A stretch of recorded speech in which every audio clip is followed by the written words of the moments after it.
Pravidla pro přepravu kabinových zavazadel u společnosti Ryanair.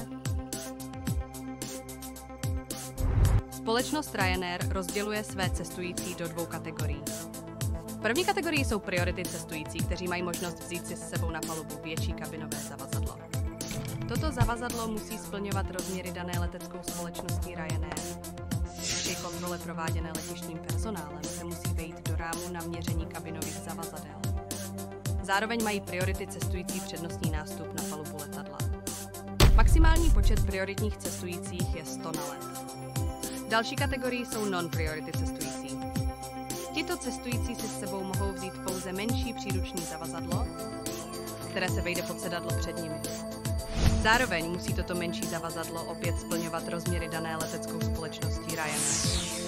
Ke kontrole menších i větších kabinových zavazadel využívá personál letiště rámy letecké společnosti Ryanair, do kterých se tato zavazadla musí vejít.